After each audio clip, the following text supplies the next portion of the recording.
You did? Yes. How'd you know that? By review of the literature. So you told your superiors, the men in charge of the swine flu immunization program, about the possibility of neurological disorders? Absolutely. What would you say if I told you that your superiors say that you never told them about the possibility of neurological complications? That's nonsense. I can't believe that they would say that they did not know that there were neurological illnesses associated with influenza vaccination. That simply is not true. We did know that. I've said that Dr. Hatwick has never told me of his feelings on this subject. Then he's lying. I guess you would have to make that assumption. Then why does this report from your own agency, dated July 1976, list neurological complications as a possibility? I think the consensus of the scientific community was that the evidence relating neurologic disorders to influenza immunization was such that they did not feel that this association was a real one. You didn't feel it was necessary to tell American people that information? I think that over the years we have tried to inform the American people as fully as possible. As part of informing Americans about the swine flu threat, Dr. Sensor's CDC also helped create the advertising to get the public to take the shot. Let me read to you from one of your own agency's memos planning the campaign to urge Americans to take the shot. The swine flu vaccine has been taken by many important persons, he wrote. Example, President Ford, Henry Kissinger, Elton John, Muhammad Ali, Mary Tyler Moore, Rudolph Nureyev, Walter Cronkite, Ralph Nader, Edward Kennedy, etc., etc. True? I'm not familiar with that particular piece of paper, but I do know that at least of that group, President Ford did take the vaccination. Did you talk to these people beforehand to find out if they planned to take the shot? I did not know. Did anybody? I do not know. Did you get permission to use their names in your campaign? I do not know. Mary, did you take a swine flu shot?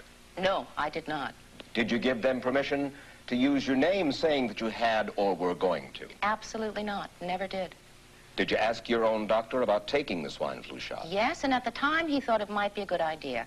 But I resisted it because I was leery of having the symptoms that sometimes go with that kind of inoculation. So you didn't? No, I didn't.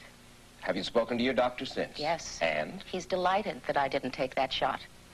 You're in charge. Somebody's in charge. There are... This is your advertising strategy that I have a copy of here. Who's it signed by? This one is unsigned.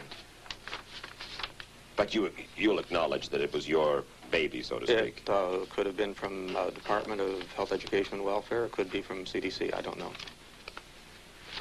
I'll be happy to take responsibility for it. It's been 3 years now since you fell ill with GBS, right? Right. Has the federal government, in your estimation, played fair with you about your claim? No, I don't think so. It seems to be dragging on and on and on, and really no end in sight that I can see at this point. With respect to the cases of Guillain-Barré, allegedly... Former Secretary of HEW Joseph Califano, too, was disturbed that there was no end in sight. So a year and a half ago, he promised that Uncle Sam would cut the bureaucratic red tape for victims suffering from GBS and would pay up quickly. We shouldn't hold them to an impossible or too difficult standard of proving that they were hurt. Even if we pay a few people a few $1,000s that might not have deserved it, I think justice requires that we promptly pay those people who do deserve it. Who's making the decision to be so hard-nosed about settling? Well, I assume the Justice Department is. Griffin Bell before he left?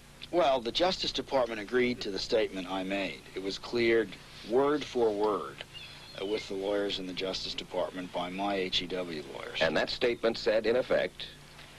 That statement said that we should pay Guillain-Barré claims without regard to whether the federal government was negligent if they resulted from the swine flu shot. I think the government knows it's wrong. If it drags out long enough, that people will just give up. Let it go. I am a little more adamant in my thoughts than my wife is, because I told Judy to take the shot. She wasn't going to take it, and she never had shots. And I'm mad with my government because they knew the facts. But they didn't release those facts because if they had released them, the people wouldn't have taken it. And they can come out tomorrow and tell me there's going to be an epidemic, and they can drop off like flies next to me. I will not take another shot that my government tells me to take. Meantime, Judy Roberts and some 4,000 others like her are still waiting for their day in court.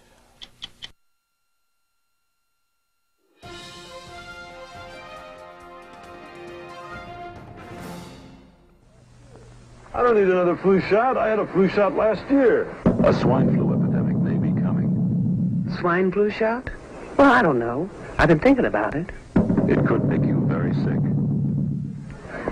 Swine flu? Man, I'm too fast today to catch me. You'll want to be protected. I'm the healthiest 55-year-old you ever seen. Hey, I play golf every weekend.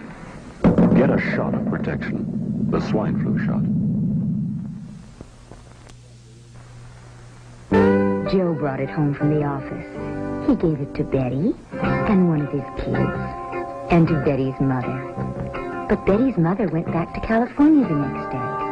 On her way to the airport, she gave it to a cab driver, a ticket agent, and one of the charming stewardesses. At school, Joe's kid gave it to some other kids, and Mrs. Merrill got it and gave it to her husband. In California, Betty's mother gave it to her best friend, Dottie. But Dottie had a heart condition and she died. But before she died, Dottie gave it to her girlfriend, the mailman, the paper boy, and the vet when she went to pick up her chihuahua. If a swine flu epidemic comes, this is how it could spread.